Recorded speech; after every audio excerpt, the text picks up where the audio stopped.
73వ కీర్తన 23 నుంచి 25 వరకు. అయినను నేను ఎల్లప్పుడూ నీ యొద్దనున్నాను, నా కుడి చేయి నీవు పట్టుకొని ఉన్నావు, నీ ఆలోచన చేత నన్ను నడిపించెదవు, తరువాత మహిమలో నీవు నన్ను చేర్చుకుందువు. ఆకాశమందు నీవు తప్ప నాకెవరున్నారు? నీవు నాకుండగా లోకములోనిదేదియు నాకు చాలు. చిన్న ప్రార్థన చేసుకుందాం. ప్రియమైన తండ్రి, మిమ్మల్ని స్తుతిస్తున్నాం. ఇక్కడ మీరున్నందుకు మేము చాలా సంతోషిస్తున్నాం. మీ మహిమకై కృతజ్ఞతాస్తుతులు సమర్పిస్తున్నాం. దుష్ట స్వరాన్ని యేసు నామములో లయపరచండి. నీ మహిమ ఇక్కడ ప్రకాశిస్తూ ఉండగా ప్రతి సైతాను సంబంధమైన క్రియ మీ నామం పేరట అనగద్రొక్కబడినట్లు సహాయం చేయండి.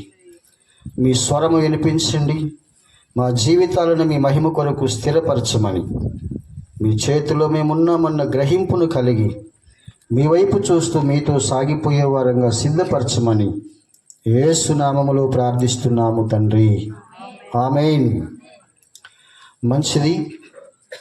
ఈ చదువుకున్న వాక్య భాగములో భక్తుడైన ఆసాపు తన అనుభవంతో కూడిన మాటలను పాటలుగా పాడుకుంటున్నాడు. కీర్తనలంటే పాటలు, అనుభవాలతో కూడిన మాటలనే పాటలుగా పాడుకుంటున్నాడు. ఈయనకి ఇక్కడ 3 అనుభవాలు మనం చూడవచ్చు. ఎన్ని అనుభవాలు? 3 అనుభవాలు. ఒకటి అందులోని చదవండి, 23వ వచనములో.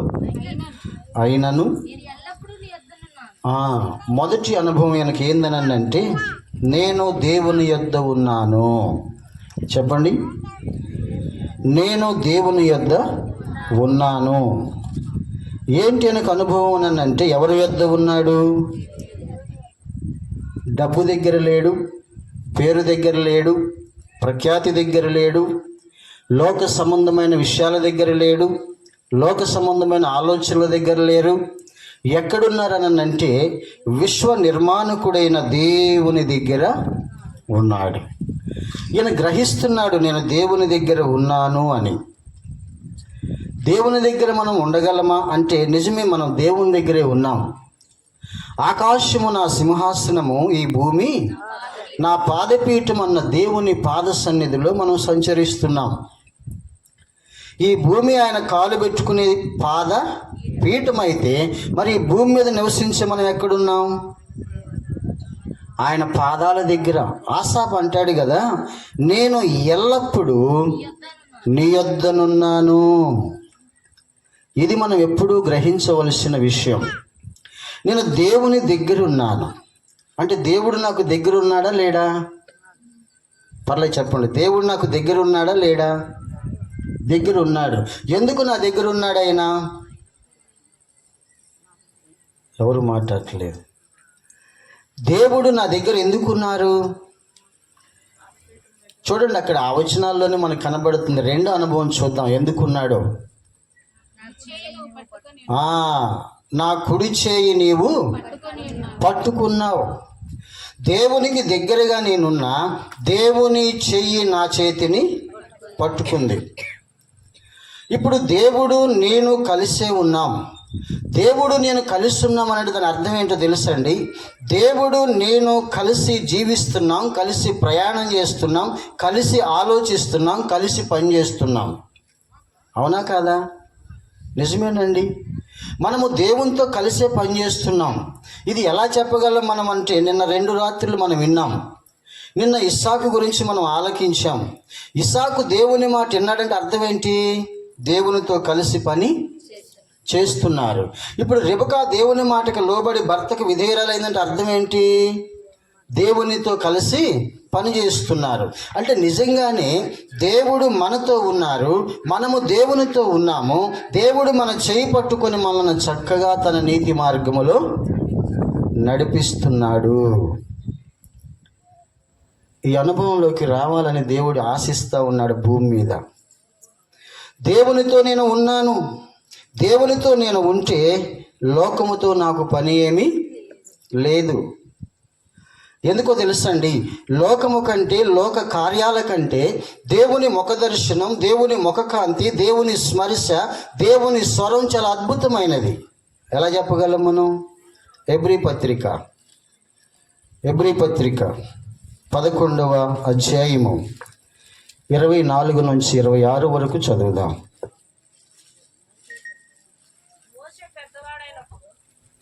మోషే పెద్దవాడైనప్పుడు విశ్వాసమును బట్టి ఐగుప్తు ధనము కంటే క్రీస్తు విషయమైన నింద గొప్ప భాగ్యమని ఎంచుకొని అల్పకాల పాప భోగముల కంటే దేవుని ప్రజలతో శ్రమ అనుభవించుట మేలని యోచించి ఫరో కుమార్తె యొక్క కుమారుడని అనిపించుకొనుటకు ఒప్పుకొనలేదు. ఏలయనగా అతడు ప్రతిఫలముగా కలగబోవు బహుమానమునందు దృష్టి ఉంచెను. విశ్వాసమును బట్టి అతడు అదృశ్యుడైన వానిని చూచుచున్నట్టు స్థిరబుద్ధి గలవాడై రాజాగ్రహమునకు భయపడక ఐగుప్తును విడిచి పోయెను. దేవునితో నడుస్తున్నప్పుడు లోకాన్ని గురించిన ఆశలు, ఆలోచనలు, లోక సంబంధమైన ఇచ్ఛలు, కోరికలు మన మీద ప్రభావం చూపలేవని ఈ వచనాలు మనకి సాక్ష్యం ఇస్తున్నాయి. దేవునితో నడుస్తున్నాను. మోషే ఆలోచిస్తూ ఉన్నాడు. దేవుని చూసినప్పుడు, దేవుని స్వరం విన్నప్పుడు, దేవునికి దగ్గరైనప్పుడు, దేవుని మహిమలో నిలిచినప్పుడు మోషే అనుకుంటున్నాడు కదా, అల్పకాల పాప భోగముల కంటే దేవుని కొరకు శ్రమపడటం మేలని యోచించి ఐగుప్తుని ఏం చేసిందంట? విడిచిపెట్టెను. నిజమే. ఆయన ముఖ దర్శనం మనకు కావాలి. ఆయన చేతి స్మర్శ మనకు కావాలి. ప్రభువా, ఈ లోకములో బహు ప్రమాదకరమైన స్థితి నాలో ఉంది. నేను లోకములో ఉన్నా, నాలో లోకము ఉన్నా నాకు ప్రమాదం. నిజంగానే రెండింటి మధ్యలో నేనైనా పడిపోతా, నన్నైనా లాక్కుంటుంది కనుక నన్ను నీ చేత్తో పట్టుకొని తీసుకెళ్ళమని ప్రార్థించగలిగే యోచన మనకు అవసరం.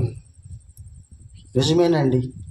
మోషేకి దేవుడు కనిపించినప్పుడు అనుకున్నాడట, ఆహా, ఈ మేడలు ఏముంది, ఈ మిద్దల్లో ఏముంది, ఈ అధికారంలో ఏముంది, ఈ ధనంలో ఏముంది, ఈ సుఖంలో ఏముంది, ఒక్క పర్యాయం దేవుని చూస్తే నా జీవితం ధన్యం కదా అనుకున్నాడు. ఎవరు?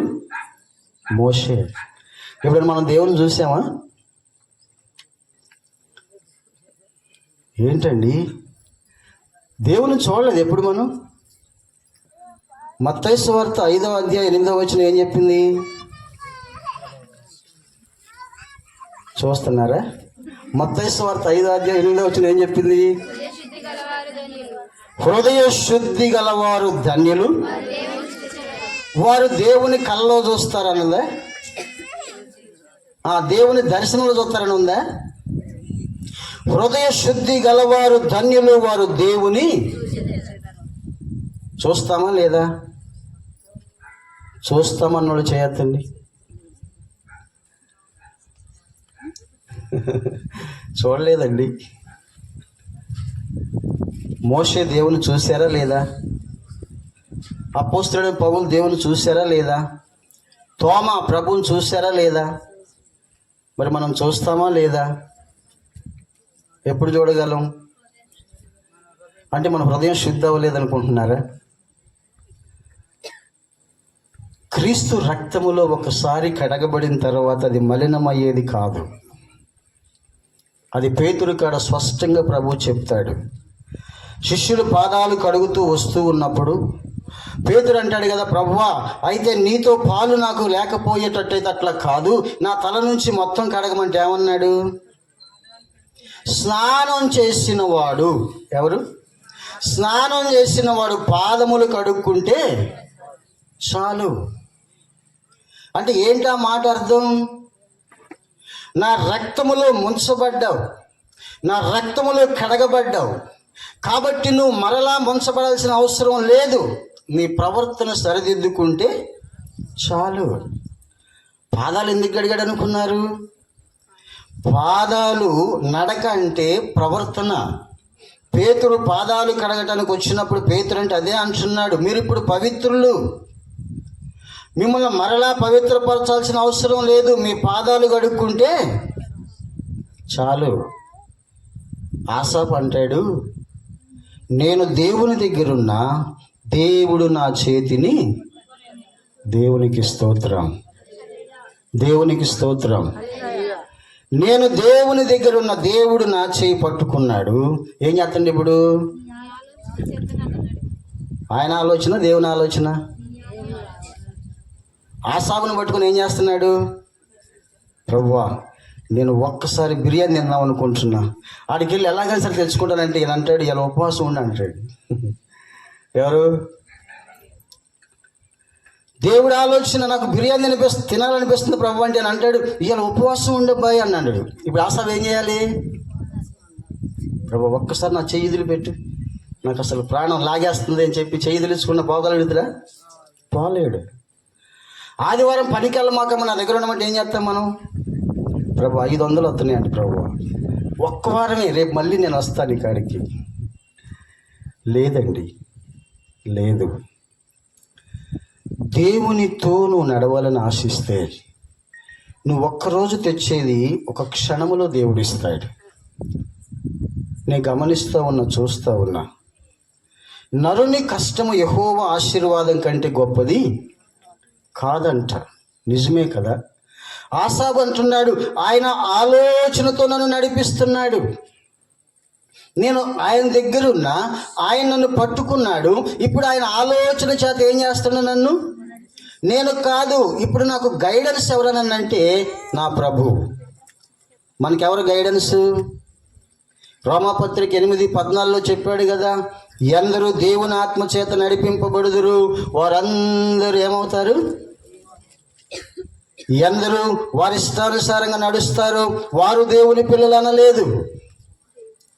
ఎందరూ దేవుని ఆత్మ చేత నడిపించబడతారు అంటే పరిశుద్ధాత్మ దేవుడు నీ లోపలికి వచ్చాడు, ఆయన నీ శరీరాన్ని మందిరంగా చేసుకున్నాడు, ఆయన నీ హృదయంలో స్థిర నివాసం ఏర్పరచుకున్నాడు, ఆయన లోపల నుండి నిన్ను నడిపించడానికి ఇష్టపడుతూ ఉన్నాడు. అంటే దాని అర్థం ఏం తెలుసండి?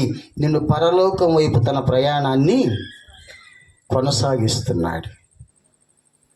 ఈ లోకం ప్రయాణం కాదు మనది. ఐగుప్తు దేశము నుండి కానాను ప్రయాణం చేయడానికి మోషే పిలువబడినప్పుడు ఆయన అంటాడు కదా, ఐగుప్తులో ఉన్న వాటిని అన్నిటిని విడిచిపెట్టి నా దేవుని కొరకు ఇదిగో యెరూషలేము అనే కానాను యాత్ర నేను ప్రారంభిస్తున్నానని ఐగుప్తులోంచి బయటకు వచ్చి యెరూషలేము వైపు తన ప్రయాణాన్ని, యేసు ప్రభుని నమ్మి బాప్తీసం పొందడం అర్థం ఏంటో తెలుసండి? ఆయనతో కలిసి పరలోకం వైపు మన ప్రయాణాన్ని కొనసాగిస్తున్నాం. ఈ లోకములో కాదు, ఈ లోకంలో కాదు. అద్భుతమైన మాట అన్నాడు చూడండి, యోహాను సువార్త 17:15-16 చదవండి. 17వ అధ్యాయం 15-16. మీరు లోకములో నుండి వారిని తీసుకొని పొమ్మని నేను ప్రార్థించుటలేదు గాని దుష్టుని నుండి వారిని కాపాడమని ప్రార్థించుచున్నాను. నేను లోక సంబంధిని కానట్టు వారును లోక సంబంధులు. ఈ మాట చెప్పండి, మనం లోక సంబంధులమా దేవుని సంబంధులమా? భయపడుతున్నారా? గట్టిగా చెప్పండి. ఈ మాట ఇక్కడ ప్రభువు కూడా ఉన్నారు, మీరు చూస్తున్నారా? ఆయన సంచరిస్తున్నారు ఇక్కడ. నిన్నటి నుంచి నేను గమనిస్తాను, మొన్నటి నుంచి. నిజంగానే నేను దేవుని సంబంధం. గట్టిగా చెప్పండి. ఆయన వింటున్నాడు, చెప్పండి, పర్లేదు. డౌటే లేదండి. ఎప్పుడూ కూడా మిమ్మల్ని మీరు తక్కువగా భావించొద్దు. ఎందుకో తెలుసండి, మనము భక్తిహీనులుగా ఉన్నప్పుడే, మనం బలహీనులుగా ఉన్నప్పుడే, మనం పాపులుగా ఉన్నప్పుడే ప్రభువు మన కొరకు ప్రాణం ఇచ్చారని రోమాపత్రిక 5వ అధ్యాయం స్పష్టంగా మాట్లాడుతుంది. మన భక్తిని బట్టి నీతిమంతులం అంటే కాదు, మన క్రియలను బట్టి నీతిమంతులం అంటే కాదు, మనము కలిగి ఉన్న పరిశుద్ధతను బట్టి నీతిమంతులం అంటే కాదు. ఆయన దేనితోనూ మనం నీతిమంతులుగా చేయలేదు, కానీ క్రీస్తు రక్తములో కడగబడటం వల్ల మనం ఏమయ్యాము? నీతిమంతులముగా చేయబడ్డాము. అంటే మన క్రియలపైన మనం ఆధారపడకుండా మనము దేవునితో కలిసి ఉన్నాము, దేవునితో కలిసి జీవిస్తున్నాము, దేవునితో కలిసి నడుస్తున్నాము, దేవునితో కలిసి బ్రతుకుతున్నాము, దేవునితో నడుస్తా దేవుని మహిమలో ప్రవేశిస్తామన్న విశ్వాసము నిద్రపోయే టైంలో కూడా టచ్ ఎత్తి నీ మనసులో ఉండాలి. మనం ఏం చూసుకుంటాం తెలుసా? ఉదయం పూట ఆడిన తగాదాను, ఎక్కడన్నా తొందరపాట్లాడిన అబద్ధము కదా, ఆ జ్ఞాపకం చేసుకుని నేను ఇలా ఉన్నాను కాబట్టి నేను దేవునికి అంగీకారముగా ఉండనేమో అనుకుంటాం. దాన్ని ఏమంటారు తెలుసండి? దోషారోపణ. ఏంటిది అది? దోషారోపణ.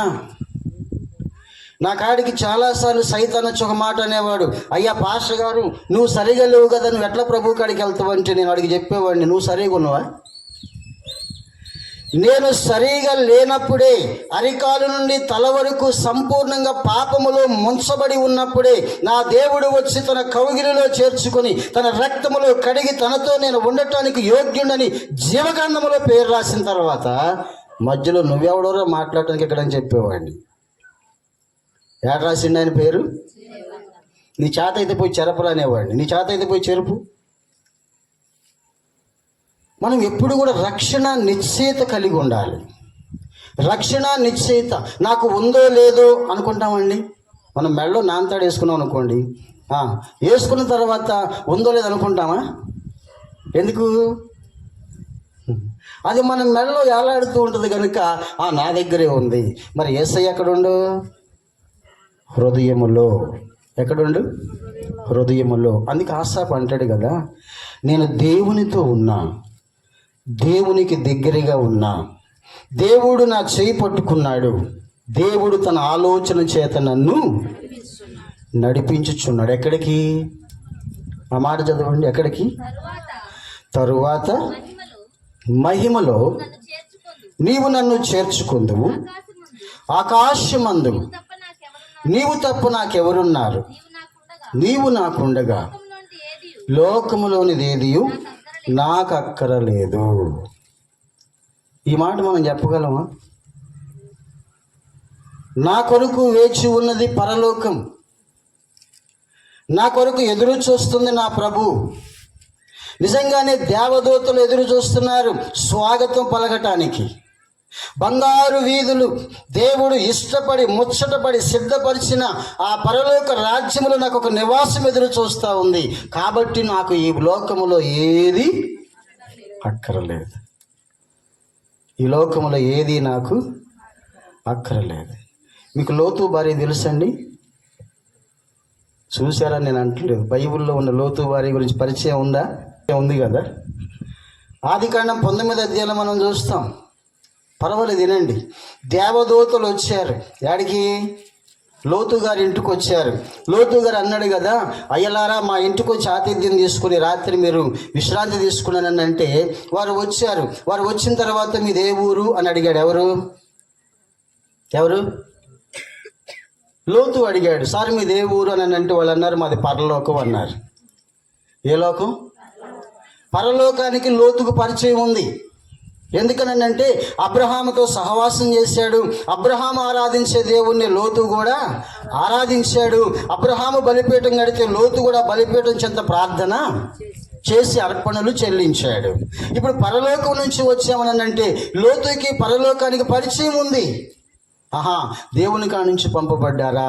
అవునయ్యా, దేవుని దగ్గర నుంచి వచ్చాం. ఇక్కడికి ఎందుకు వచ్చారు మీరు అంటే వాళ్ళు అన్నారు కదా, ఏం లేదు లోతు గారు, ఈ మనుషుల యొక్క పాపము విస్తరించింది, దేవుడు తీర్పు తీర్చమన్నాడు, ఈ ప్రాంతాన్ని ఆకాశం నుండి అగ్నిగంధకాల చేత కాల్చమన్నాడు, అందుకే మేము వచ్చామన్నారు. మరి కాల్చకపోయారు, ఎందుకు ఆగారు మీరు అని అంటే వాళ్ళు అన్నారు కదా దేవదూతలు, మీ బాబాయ్ ప్రార్థన చేస్తుండ అయ్యా. ఎవరు? అబ్రహాం ప్రార్థన చేస్తున్నాడు, మీ బాబాయ్ ప్రార్థన చేస్తుండు. దేవుడు అన్నాడు అబ్రహాం ప్రార్థన చేస్తున్నాడు, లోతుని తప్పించండి అయ్యా, లేకపోతే అబ్రహాం నన్ను ప్రశ్నిస్తాడని చెప్పి నీ ఇంటికి మమ్మల్ని పంపించాడు, నీ భార్యను నీ బిడ్డల్ని తీసుకొని బయటికి రా నాయన అన్నారు. ఎవరు? ఇప్పుడు లోతు ఏం చేయాలి? లోతు ఆలోచిస్తున్నాడు. బంగారం అట్నే ఉంది, ఎండ అట్నే ఉంది, కట్టుకున్న నివాసము అట్నే ఉంది. ఇప్పుడు వీళ్ళు వచ్చి ఉన్న పలంగా ఏమంటున్నారు? బయటికి వెళ్ళమంటున్నారు. ఇప్పుడు దీన్ని అట్టిడిచి పెట్టాలి నేను.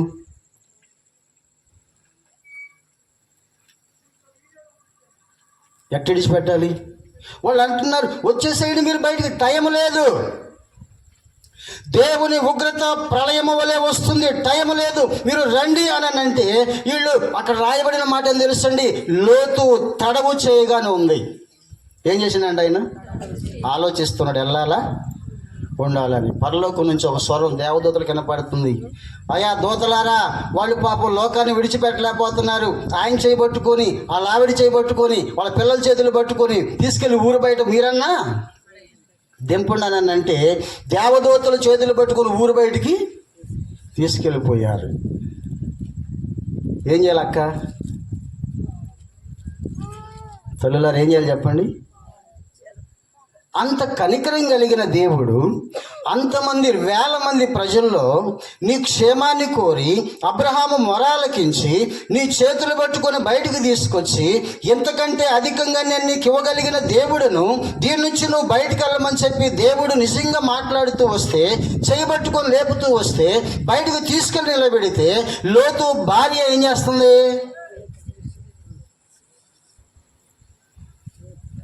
ఒక్కసారి నేను కట్టుకున్న ఇల్లు కళ్ళారా చూస్తున్నాయ్యా, ఏం చేసిందంట? ఒక్కసారి నేను కట్టుకున్న ఇల్లు కళ్ళారా చూస్తాను. ఒక విషయం చెప్పమంటారా? ఈ క్షణం కడబోరం మ్రోగితే ఎక్కడి నుంచే పోతాం. ఎక్కడి నుంచి అంట? ఒక్క నిమిషం ప్రభు మర్చిపోయానయ్యా, ఒక్క నిమిషం అని ఆయన అంటాడు కనురెప్ప పాటులు ఎక్కడ ఉంటాం మనం?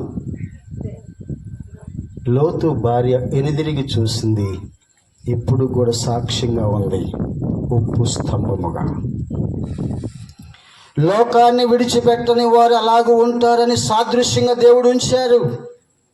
దేవుడు ప్రేమించిన, దేవుడు రక్షించిన, దేవుడు చేయబట్టి నడిపించిన, దేవుని ఆలోచన చేత నింపిన, ఈ లోకము నుండి బయటికి రమ్మని చేయబట్టి లాక్కొచ్చిన నువ్వు మరలా లోకాన్ని చూసి లోకం వైపు పరిగెడతా ఉంటే ఉప్పు స్తంభమయ్యే ప్రమాదము ఉంది అని సాదృశ్యంగా ఉంచాడు. ఇప్పటికీ సాక్ష్యంగా ఉంది. ఉప్పు కరిగిద్దా లేదా?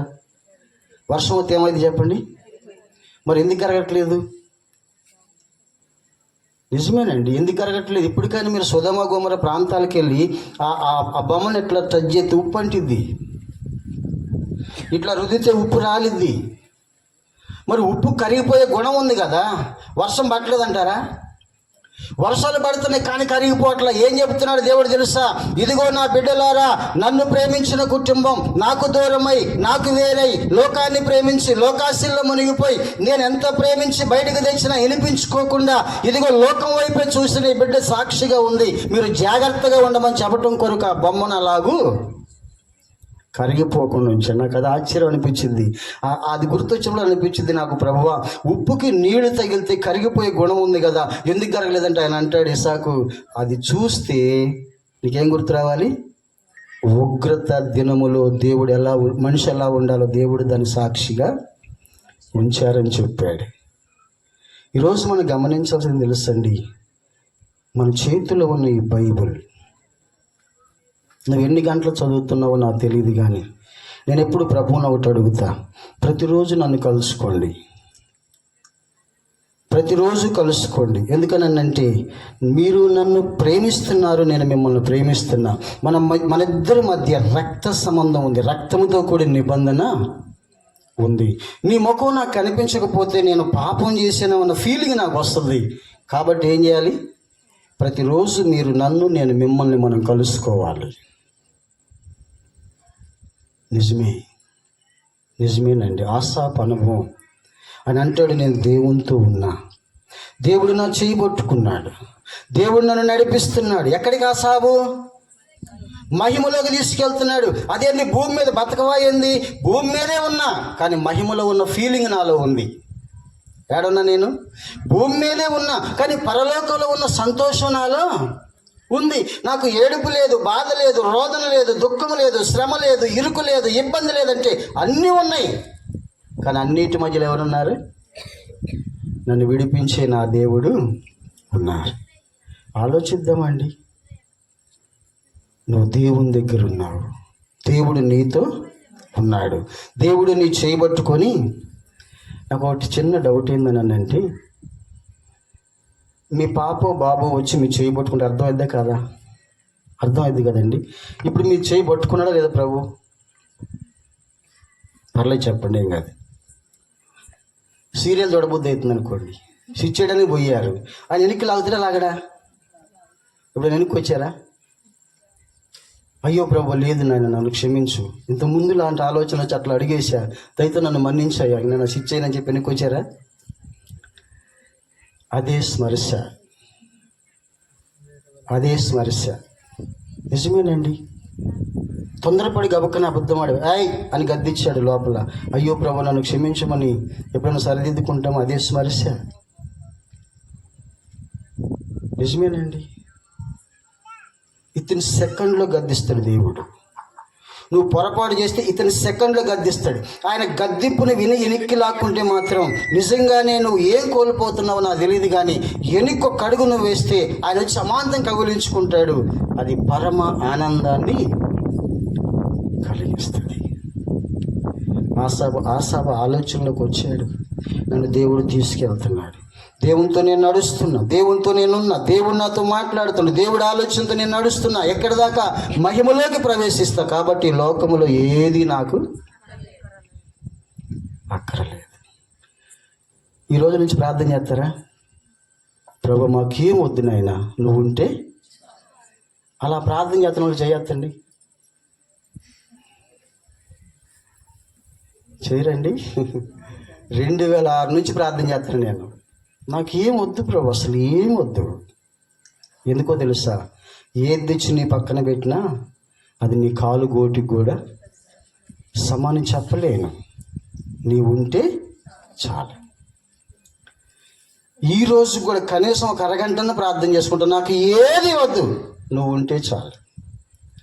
నీకు నాకు అభ్యంతరం అనిపించేది ఏదన్నా నా దగ్గరికి వస్తే, ఒకవేళ నేను బుద్ధిహీనుడనై దాని వైపు నేను ఆకర్షించబడితే, నా చెంప మీద ఒక దెబ్బేసి నేను పక్కకు తీసుకొచ్చి నీ సన్నిధిలో నిలబెట్టుగానే నన్ను ముందుకు వెళ్ళనేమాకమని ప్రార్థన చేసుకుంటాను. నిజమేనండి. గద్దించే తండ్రి, హెబ్రీలో బాగా రాస్తాడు. తండ్రి గద్దించని కుమారుడు ఏమవుతాడట? తండ్రి శిక్షింపని కుమారుడు దుర్బీజుడు అవుతాడు. తండ్రి శిక్షించిన వాడు సన్మార్గములో నడిపించబడతాడు. మనం తండ్రి చేత శిక్షింపబడి అనుభవంలో ఉన్నామా? పొరపాటు జరిగిద్ది మనుషుల్లో, జరగదని నేను ఖచ్చితంగా చెప్పను. నీ దేహము నీతో ఉన్నంత వరకు నీకు పాపంతో పోరాటము ఖచ్చితంగా ఉంది. ఒళ్ళంతా వణుకొచ్చిన తాతగారిని కూడా నువ్వు పెళ్లి చేసుకుంటావంటే ఏమంటాడు? నాకు పిల్లనూరు ఇస్తారయ్యా అంటాడు, కానీ ఈ వయసులో నాకు ఎందుకు అంటాడా? అంటే ఏడిదని అర్థం? శరీరములో ప్రాణం ఉన్నంత వరకు పాపముతో పోరాటం మనిషికి ఉంది. అయితే ఆ పోరాటములో విజయం ఇచ్చే నీ దేవుడు నీ చేయబట్టుకొని తీసుకెళ్తా ఉన్నాడు. నువ్వు చేయాల్సింది ఏం తెలుసండి? ఏం చేయాలి? అమ్మ ఇట్లా నాన్న పోదామంటే అటే వెళ్ళాలి. ఇలా సైతాన్ అంటాడు, అటే ఉంది, అంత ముళ్ళబాటు అయితే, అన్ని శ్రమలు అయితే, అబద్ధం ఆడకూడదంట, మోసం చేయకూడదంట, సంపాదించుకోకూడదంట. పిచ్చి మొహంలాగా నువ్వు అక్కడ పోయి ఏం చేస్తావు, ఇట్రా అని చెప్పి వాడేం చేస్తాడు? అవసరమైతే కట్లు చూపిస్తాడు. దిగ్గు చిన్న మాటకి ఏం పోయింది ఇందులో, అందరూ ఒక మాట అంటే ఏమైంది, ఈ మొత్తం నీకే వస్తుంది. నయమాను తీసుకొచ్చిన ఎండిని ఎలీషా ఏం చేసిందంట? తిరస్కరించాడు. ఈ రోజున మనం గమనించాలి, దేవునితో నీవు, నీతో దేవుడు ఉంటే ఈ లోకములో ఏది నీకు అక్కర లేదు.